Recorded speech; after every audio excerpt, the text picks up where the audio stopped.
अध्याय 14। अहिय्या की भविष्यवाणी और यारोबाम के पुत्र की मृत्यु। उस समय यारोबाम का बेटा अबिय्या रोगी हुआ। तब यारोबाम ने अपनी स्त्री से कहा, ऐसा भेष बना कि कोई तुझे पहचान न सके कि ये यारोबाम की स्त्री है, और शीलो को चली जा। वहां अहिय्या नबी रहता है, जिसने मुझसे कहा था, तू इस प्रजा का राजा हो जाएगा। उसके पास तू 10 रोटी और टिकियां और 1 कुप्पी मधु लिए हुए जा, और वो तुझे बताएगा कि लड़के का क्या होगा। यारोबाम की स्त्री ने वैसा ही किया और चलकर शीलो को पहुंची और अहिय्या के घर पर आई। अहिय्या को तो कुछ सूझ न पड़ता था, क्योंकि बुढ़ापे के कारण उसकी आंखें धुंधली पड़ गई थीं। और यहोवा ने अहिय्या से कहा, सुन, यारोबाम की स्त्री तुझसे अपने बेटे के विषय में जो रोगी है कुछ पूछने को आती है। तू उससे ये बातें कहना, वह तो आकर अपने को दूसरी औरत बनाएगी। जब अहिय्या ने द्वार में आते हुए उसके पांव की आहट सुनी, तब कहा, हे यारोबाम की स्त्री, भीतर आ। तू अपने को क्यों दूसरी स्त्री बनाती है? मुझे तेरे लिए भारी संदेशा मिला है।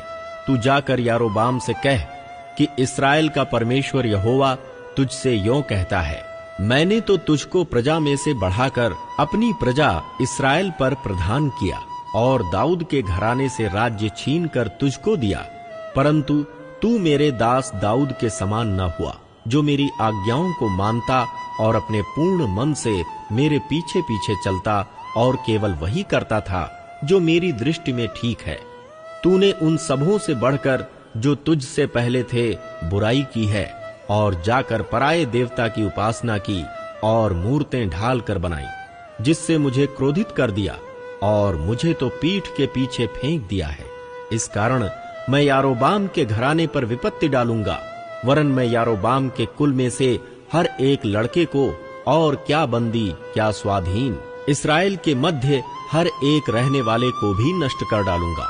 और जैसा कोई गोबर को तब तक उठाता रहता है जब तक वह सब उठा नहीं लिया जाता, वैसे ही मैं यारोबाम के घराने की सफाई कर दूंगा। यारोबाम के घराने का जो कोई नगर में मर जाए उसको कुत्ते खाएंगे, और जो मैदान में मरे उसको आकाश के पक्षी खा जाएंगे, क्योंकि यहोवा ने ये कहा है। इसलिए तू उठ और अपने घर जा, और नगर के भीतर तेरे पांव पड़ते ही वो बालक मर जाएगा। उसे तो समस्त इस्राएली छाती पीट कर मिट्टी देंगे।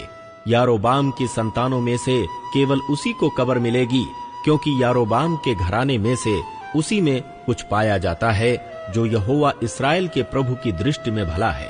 फिर यहोवा इस्राएल के लिए एक ऐसा राजा खड़ा करेगा जो उसी दिन यारोबाम के घराने को नष्ट कर डालेगा। परंतु कब? ये अभी होगा, क्योंकि यहोवा इस्राएल को ऐसा मारेगा जैसा जल की धारा से नरकट हिलाया जाता है, और वो उनको इस अच्छी भूमि में से जो उसने उनके पुरखाओं को दी थी उखाड़ कर महानद के पार तितर बितर करेगा, क्योंकि उन्होंने अशेरा नामक मूर्तें अपने लिए बनाकर यहोवा को क्रोध दिलाया है।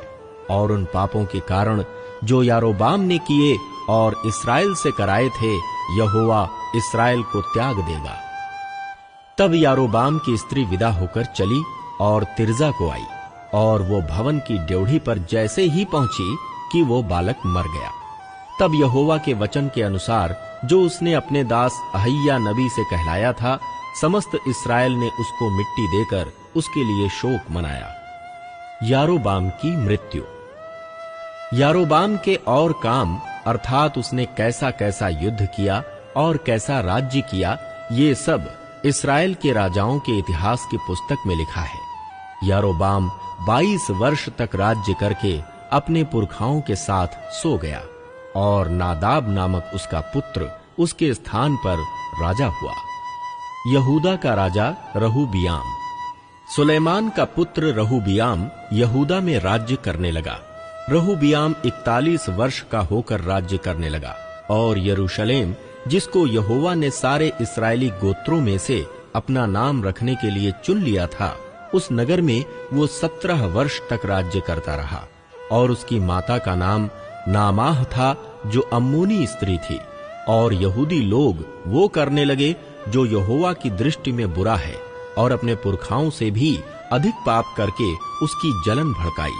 उन्होंने तो सबसे ऊंचे टीलों पर और सब हरे वृक्षों के नीचे ऊंचे स्थान और लाठें और अशेरा नामक मूर्तें बना ली।